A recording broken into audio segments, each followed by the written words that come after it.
everyone, welcome. I'm gonna go live again today for the second time with my friend Alexis, who lives here in Los Angeles, and we met because, where did we meet? We were both working at the yoga studio. So that's how we met, and now she's in my Ageless Beauty community. We take hot yoga classes together, and it's interesting because she's actually a therapist with almost a decade of experience across all populations. She uses Gestalt family systems, CBT, and psychosomatic interventions to support growth in order to change your game, shift your consciousness, and level you up. She understands that therapy is having a conversation and not telling you what to do, but rather being a mirror illuminating your blind spots. As a clinician, for better or worse, she's direct, authentic, imperfect, yet sincere. She promotes truth, not codependency. So I'm so excited to have her on. We're gonna have an interesting conversation, just a nice little laid back chat, probably about, mental health awareness and all things Ageless Beauty as well. I'm a therapist based in Los Angeles, and I also work bi-coastally the same way that Jamie has an international community. And Jamie, for the audience, maybe tell us a little bit about yourself and what you offer in the Ageless Beauty method. Oh, the Ageless Beauty method. Well, it's a lifestyle, honestly. It's Ageless Beauty is youthful living and embracing our natural beauty and our unique features through healthy lifestyle habits, healthy plant-based high raw diet and detox, moving the body, keeping the spine very healthy, keeping our mind healthy, doing the inner work so that we're not harboring negative emotions, working on our mindset and our beliefs about ourselves, working on our confidence. I'm really excited to hear more about Jamie's inner working practices, because Jamie has been a reliable resource for the physical wellness community. And also, I think that part of what makes your physical wellness approach so powerful, Jamie, is the mindset behind it. And I think that, you speak on a broad scale about detox, and I'm curious what types of mental detox you've applied in your own life that have helped you to stay strong in a world full of toxins. Well, the mind and body are connected. So as you detox your body, you're going to detox emotions, you're going to detox your organs, fear, anger, all those things start to come up. When we numb ourselves with food all of our life, we use it as a drug. So society today is using food, vices, social media, everything is a drug to us. We're numbing ourselves. So when we get on a health journey and we start detoxing our physical body, all those emotions and everything that we've suppressed for our whole life starts to come up, and it can be very overwhelming, So things that I have done to really help with my mental health, because I have struggled with my mental health. I've gone through a lot of issues, depression and OCD, which I still battle these things like a lot, but I've managed them, so it's not like they've just disappeared. There's some days where I'm really depressed, and then there's some days where I'm like feeling bipolar and just emotional, and then other days where my OCD is going crazy. So now I'm just like aware of it. And, even if I feel like I can't focus, I'm not saying I've ever been diagnosed with anything, but, utilizing these things to my advantage. So, if you're hyper-focused ADHD or ADD, maybe that's your time to just grind and get it onto the computer. Like there's some days where for 15 hours straight, I'll just be working. So, but fasting has really helped to clear and detox my mind. Meditation, yoga, getting out in nature, bike rides, classical music, love, like with my family, working through my relationships, noticing patterns that come up in my life. Forgiveness has been a really, really big one for me. And just self-love care, self-love practices, working on my confidence, my mindset, creating discipline in my life with my diet, my workouts, and what else? Getting into my purpose, getting out of my head and putting all that energy and focusing into my purpose, into serving other people. Because if we're not serving and we're not living out of purpose and fulfillment, we're just stuck in our heads, and we're feeling lost, and we don't have any direction in life, and we don't know what we're doing here. So you really have to connect to your purpose and connect to yourself and cultivate a very healthy spiritual practice and a healthy mindfulness practice. That's a ton of information, and I'm so grateful. All of those skills sound incredibly powerful, and I think that as a clinician, I agree that a lot of what we ingest is a numbing toxin that addicts us, and not only that, but it's designed to addict us and take us away from what we really experience. And we live in this world where we're just being bombarded with toxins all the time.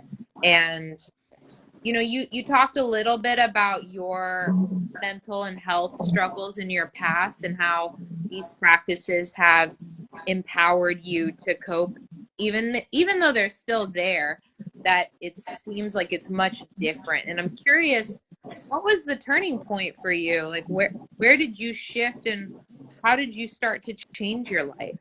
I started to realize that I was hurting the people around me. Mm-hmm. And I think that I didn't want to hurt people anymore, even if it was like emotionally, by not communicating or, running the other direction or avoiding people or avoiding confrontation or avoiding conversations and, not being present with my children or getting angry and not being able to control my emotions and just wanting to grow into the woman that I knew that I had the potential to become. Right.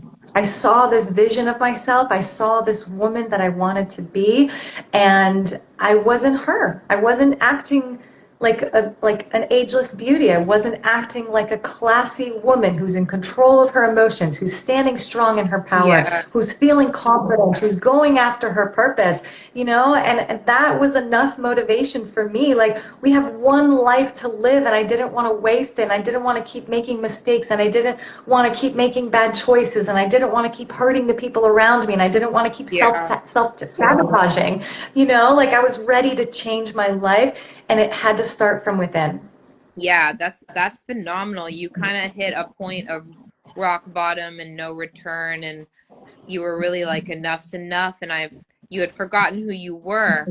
And there's a lot of people like that, and I'm sure that there's a lot of people that are feeling that way, particularly now in the time of the world.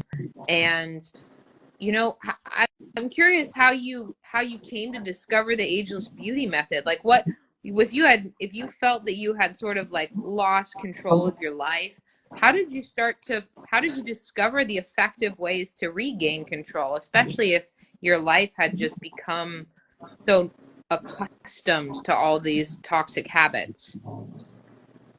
I think everything was leading to it. Everything from the parents that I had, to my experiences in my adolescence, to my marriage, being a mother, the heartbreak that I experienced, the pain, the hardships, everything led me to where I am now.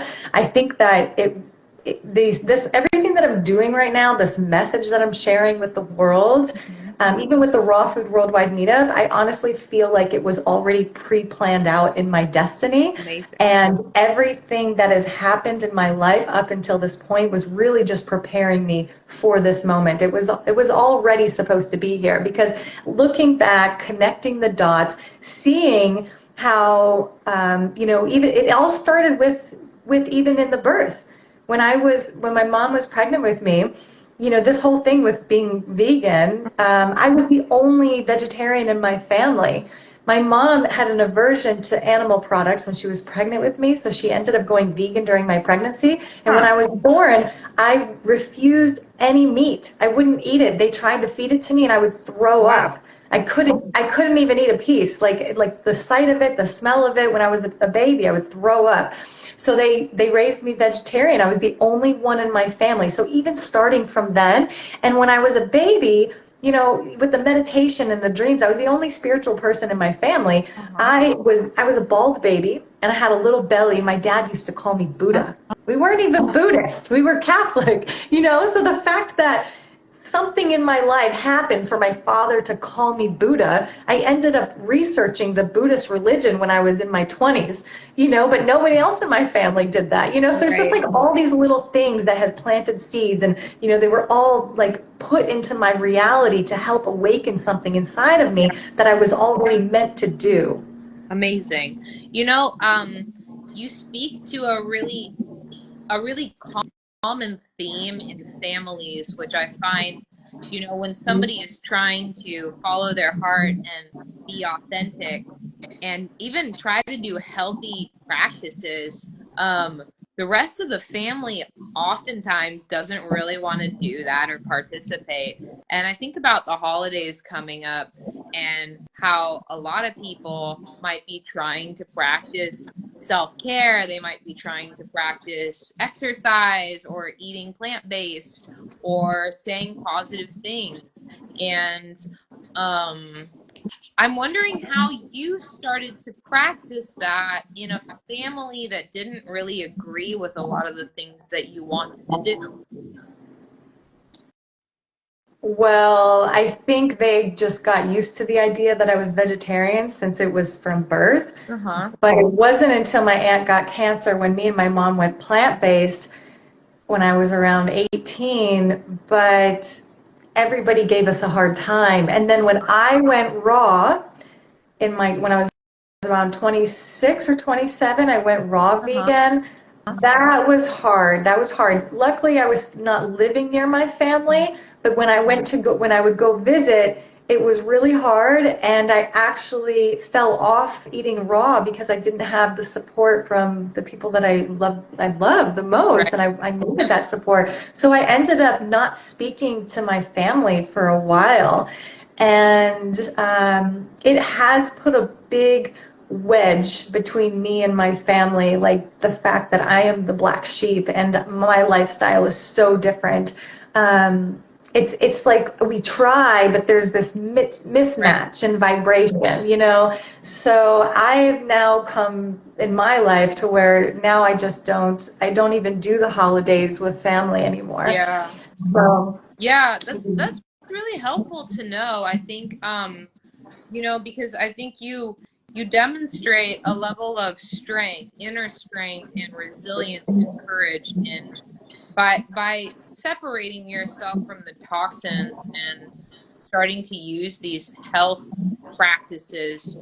You were able to sort of come to life and create a beautiful world for yourself, and also kind of honor the fact that people really close to you didn't want to be a part of it, and you didn't have to be a part of their life. I think that's a piece of, I don't know, recent political disputes, and a lot of people are really struggling in how they're going to like live in the same world as others who don't really agree with them.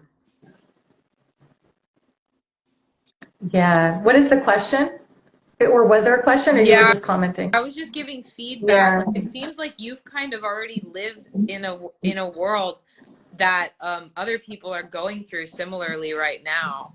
And so it's Mm. nice to hear that you kind of already, it's like you already know how this story goes, but you don't have to swallow the poison that one side is trying to feed you. The thing is there's nothing to prove. Everybody is entitled to their own perception, like it's not our job to try to convince anybody to believe certain things or to live their life a certain way. I think there's a huge lesson in trying to control, like we all want to control this reality. We want to control the people in our life. We want to control the events happening. And then there comes this point where you realize you don't have control of the outside. You only have control of yourself. And when do you get to that point of, I need to accept things how they are, and I need to surrender, and I need to let go of the need to control things. And you can either accept people and love them, or you can accept them, love them, and not be a part of their life. But that's a boundary you have to set for yourself. That's a choice that you have to set for yourself. But there is no law saying that you are entitled or you have to be a part of someone's life, like no matter who they are. We can't infringe on other people's free will. So, I have family, and I have chosen, to go no contact with my family. That's just something that I have chosen for myself. And, my son, who's 17, he's gonna graduate from high school next spring.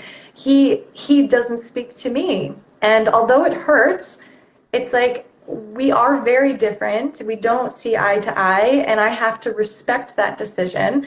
And, it's like we have to come from a loving place, though, like with whatever it is, So I think the idea is to honor someone else's perspective and try to see things from their point of view, and not needing to debate things, just to acknowledge where they're coming from, saying, okay, wow, like I really understand your point of view, because you're entitled to your point of view.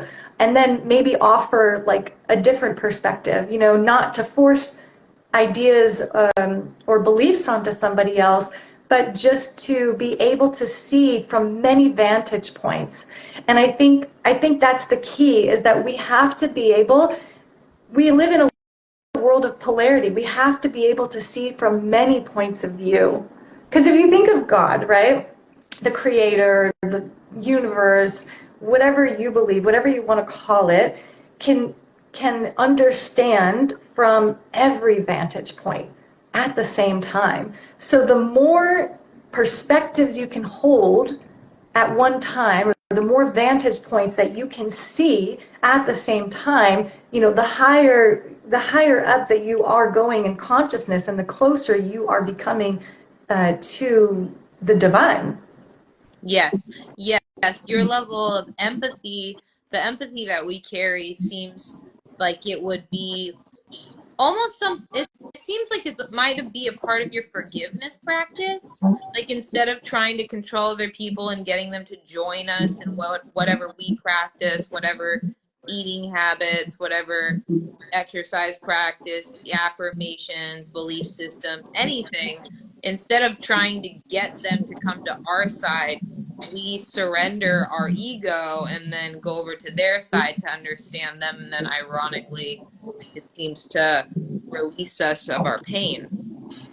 It's interesting, because if you think like in a societal structure, we have different divisions of countries, but then we have melting pots like Canada and the United States, where many different cultures come to be unified, realizing that they're all very different, they don't have anything in common, and then they start collecting in these smaller groups like meetups and communities and churches and gatherings to come back to find like-minded people like them. So it's like we're searching for unity in a way of division.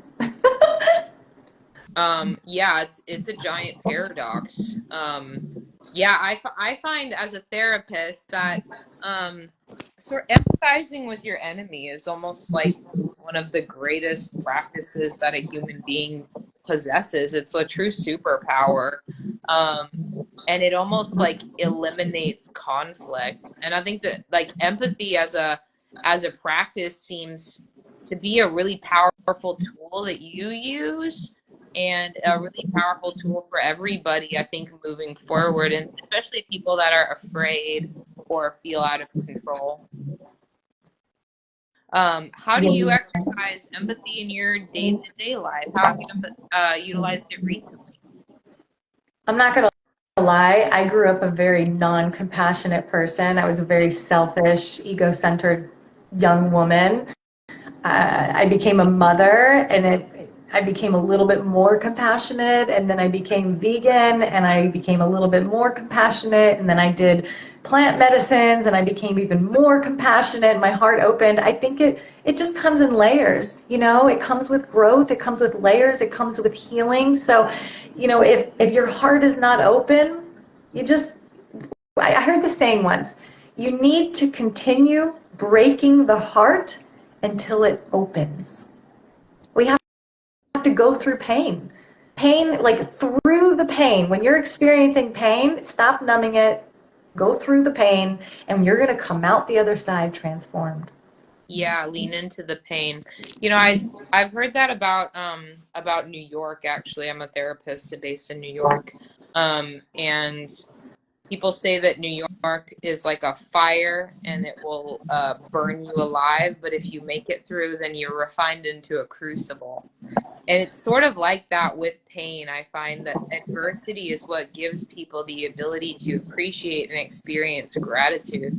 And to look to look at your life and all of the struggles that you've experienced in the frame of optimism and seeing how it built you is also a really wonderful exercise to practice. I find this to be a gratitude exercise, actually. Practices of gratitude are part of the Ageless Beauty method, if I remember. Yeah, there's a lot to Ageless Beauty. Yeah. I mean, tell me a little bit about how gratitude has impacted your life.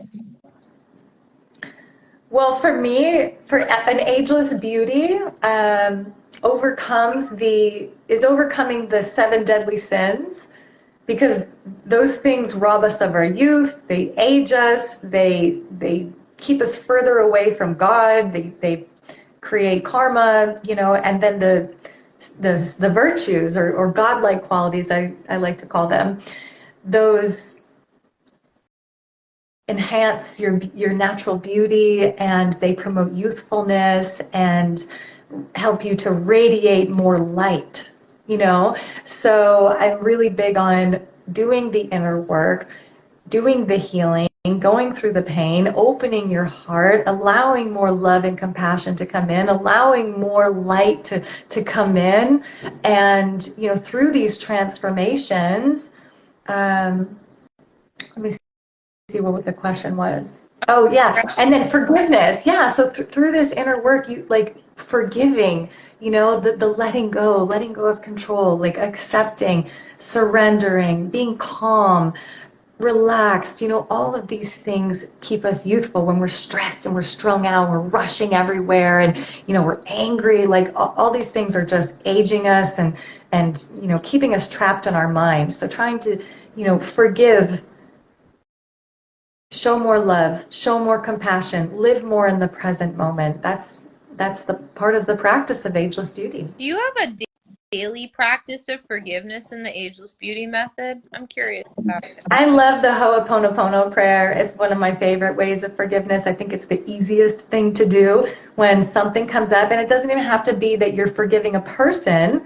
You could be for doing it towards yourself. So let's say I have a memory come up of the past where I maybe yelled at my kid, or maybe I didn't spend time with them because I was too busy cooking dinner, and they walked away like feeling sad, and, you know, mom doesn't have time for me. I feel hurt in that moment because that was a moment where I hurt somebody else. And I will say the Ho'oponopono prayer when I feel the resistance come up. I feel that trigger, that disturbance, the memory, the pain, whatever it is that's coming up, you know, I'm in it. And as I'm feeling it and processing it, I'm repeating the Ho'opono prayer over and over and over in my mind, so that my thoughts, that this emotion does not come up to my head, and that it doesn't spiral into this, you know, OCD of guilt and shame and regret. What is that prayer? I don't know. I recognize it. I'm sorry. Please forgive me. I love you. Thank you. And you can just repeat this over and over and over. Anytime you're feeling stressed, anytime you're feeling sad, anytime you're feeling, any kind of negative emotion towards an event, towards the past, towards a person, if you're having difficulty with someone in your life, a difficult situation, or you have a relationship that's not in harmony Yeah. or in alignment, you can, focus on this person and say this I'm prayer. And it sorry. really, Please yeah, forgive me. I love you. Thank you. yeah. It's honestly a Very, very radical prayer if you consider praying it to your enemies and people that you resent. It's a really next level meditation practice. I'm sure. it's so simple, but our words are so powerful, and it really does, destroy um, curses, generational traumas, and just these cords. And I don't even know like what you would call it, but Yeah. I've had some powerful experiences with this. Well, I'll give you one example. Okay, this is really. Oh, can you please repeat? I'm sorry. Please forgive me. I love you. Thank you. So if you're feeling, let's say you're feeling angry, right? And you don't know why you're angry. If you just keep saying this prayer over and over and over, it's going to soften your heart, and it's going to reveal what's layers underneath the anger. There's something underneath there, Yeah. So I was having this very difficult time. I went to go see my kids. I went to my ex-husband's house, and I did not have a good interaction with any of them. I don't know what it was. It was an off day. Maybe everybody was in a bad mood, but it was just like awkward. And I don't know. I left feeling not satisfied. I like to leave when I see my kids. I like to leave feeling, Like fulfilled. we had Yeah. fulfilled. We had a great time. We made good memories. We left on good terms. So I left, and I didn't feel that. So I was driving in the car, and I was all upset, and I'm flustered, and I'm like, why is this happening? Why is this happening in my reality? So, I'm feeling a lot of emotions coming up, and I just started saying it over and over and over. I just started bawling. I started crying so hard. And as I'm saying it over and over and over again, it was like this negative energy, felt like an entity inside of me of guilt and shame, and just this like, icky, dark energy. It was coming up, like it was like this energy coming up out of me. Oh, and almost like I was saying it, and I was like, I started dry heaving, like almost like I was puking up this energy. And then I literally felt it leave me. And just from saying this prayer over and over again, I started crying, and it just fucking left. So it's really powerful, you guys. That's amazing. Yeah, I think I'm gonna practice it. I think one place that I think with your family, you're naming it with your children, that sounds like a really valuable place to practice it. But I find that guilt and shame are really big issues in mental health. And I think that when I personally think about the holidays, that there are a lot of things that stress me out and stress out my clients around saying their truth. And Mm-hmm. sometimes that challenges what their family wants. So it causes them to feel guilty and ashamed of possibly hurting their family.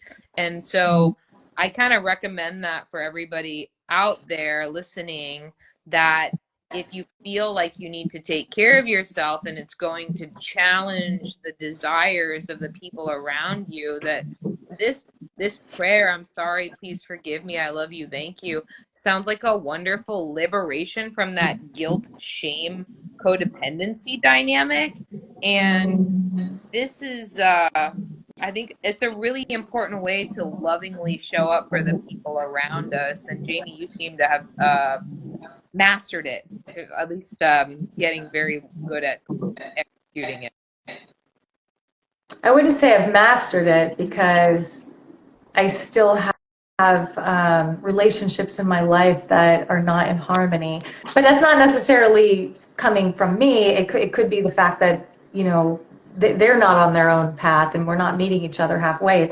I don't think there's anything like wrong with it, but yeah, it's definitely very helpful. I think I think the lesson too is with family, like you said, with your truth, is just knowing your truth and standing strong in your morals and your values, and not letting, this is what I did wrong, is I didn't do the inner work when I first started changing my diet and everything around the holidays. And it might not even be food. It could be you can have it like political differences, whatever it is, right? Like family's always there to mirror things, to stir things up, to help awaken things that need to be healed within you. So I think I think we can practice the law of silence too, right? So when you're with your family and you're all sitting around the dinner table and everybody's eating and somebody says something, not to react. Practice non-reaction. Can we work on ourselves? We're not going to change them. We're not going to change other people, but we do have control over our reaction and our response. And, take those moments to formulate your thoughts before you speak. Is it coming from love? Is it coming from a giving place? Is it true? Is it necessary? Is it kind? Before you speak, be the change that you want to see in the world, right? And if you don't engage, the confrontation will dissipate. Yeah, yeah, that sounds incredibly effective. I mean, that's what you're saying is to identify what your personal values are. What are my personal values? How do I want to live in the world, in a world of conflict? And I think I had asked about the Ageless Beauty method, and you talked about the action practices that you did when you first started figuring out your life and figuring out what your purpose was. And you said that when you were young, there were all these signs like being nicknamed the Buddha and being vegetarian, and also that during this time you had kind of lost yourself as you aged and fell out of touch with your true purpose. And I'm curious if you have any suggestions for people out there who might feel like they're out of touch with themselves. How can we rediscover our purpose and what gives us meaning in our lives? Like, I think that the Ageless Beauty method especially at the beginning, is a lot of cleansing, a lot of detoxing, a lot of shedding, a lot of like forgiveness, a lot of basic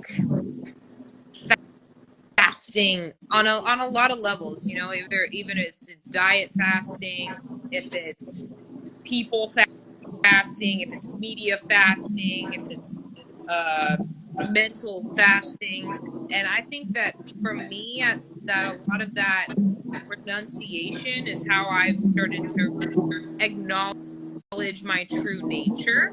And I'm curious what you would recommend that's been really helpful for you in identifying what your purpose and your destiny is. If you're just starting out, which I doubt, because we're already on the spiritual path, right? Everything that we're going through is leading us to where we're supposed to be, whether it seems like we're in alignment or not. It's all helping us to grow. So for me, change your diet, change your life, clean out your body so that you have a stronger connection to the divine, and that so you can be more in touch with your intuition.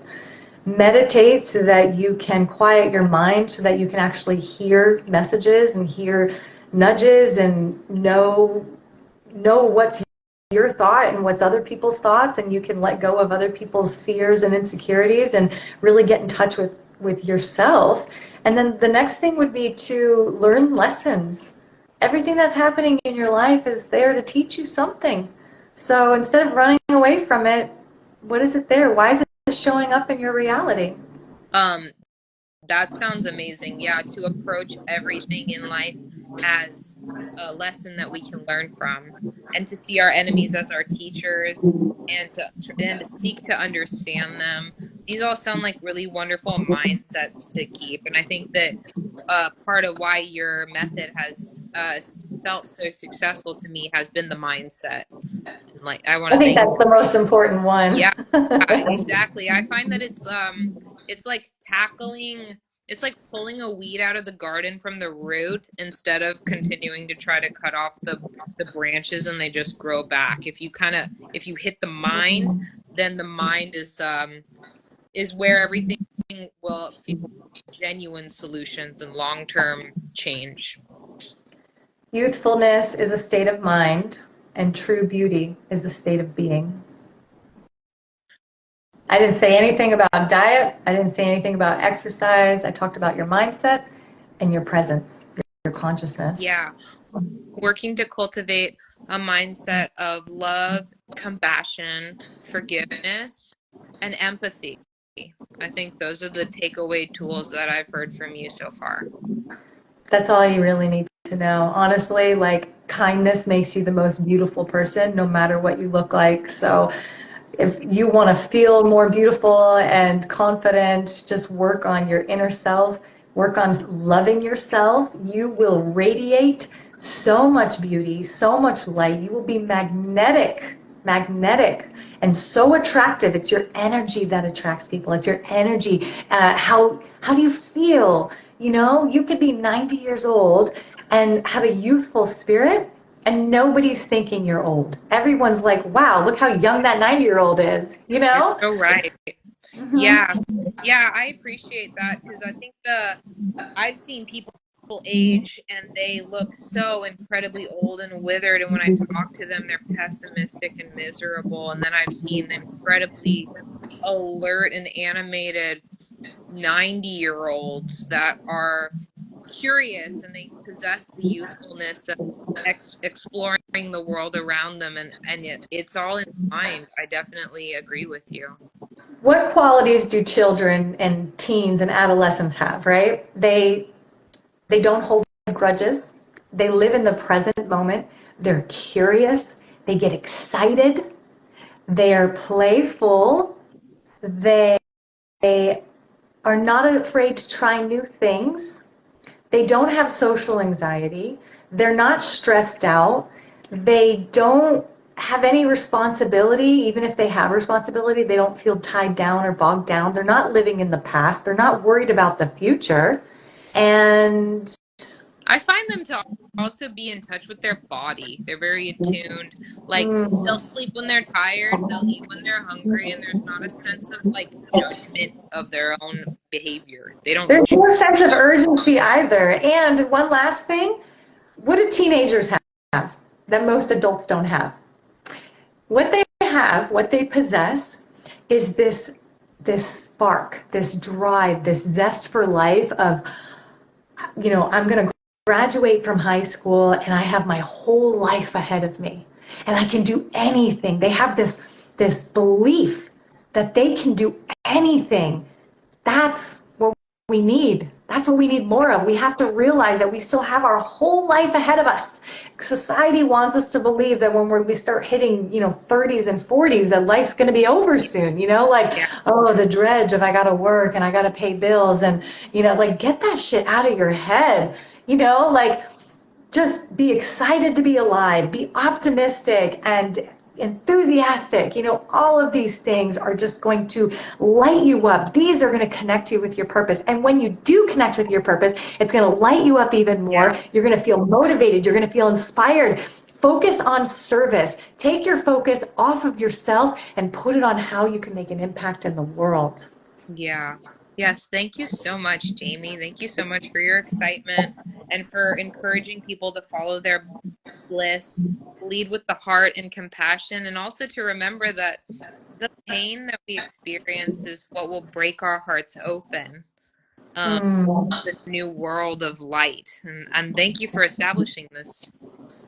You should be excited when you feel pain, because what that means is that once you get through it, you are going to have way more room for love to enter into your heart. So get excited when you feel those triggers. Get excited when you feel the pain. Get excited when you feel reactive energy. Yeah. Just stay present through it. Don't get lost in the emotions. Stay present, meditate, stay focused. Yes, we can embrace our trauma and we can thank we can thank the pain for purifying us.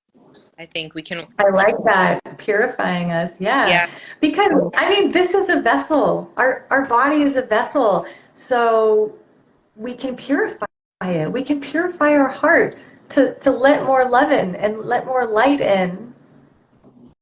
that's amazing. Yes.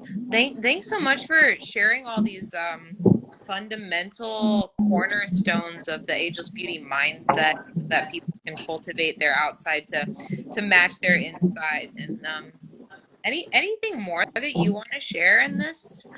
I just want to thank you for this. This has been a very enlightening call, and every single live that I do, every podcast or interview is different, and I learn something different, and I say something different because you never know where it's going to go or what's going to come out.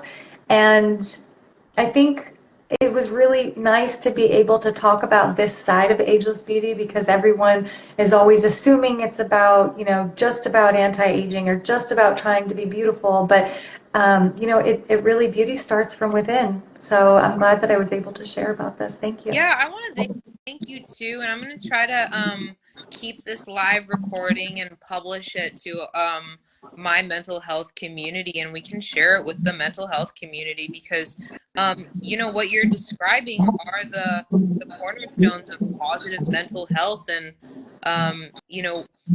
I think I see a lot in ageless beauty of people trying to just seek like fast solutions, and that it's easy to get a quick answer or get a quick fix in this consumerist society, and that's really not what's going to sustain people anymore. And I thank you, and I appreciate the work that you've done.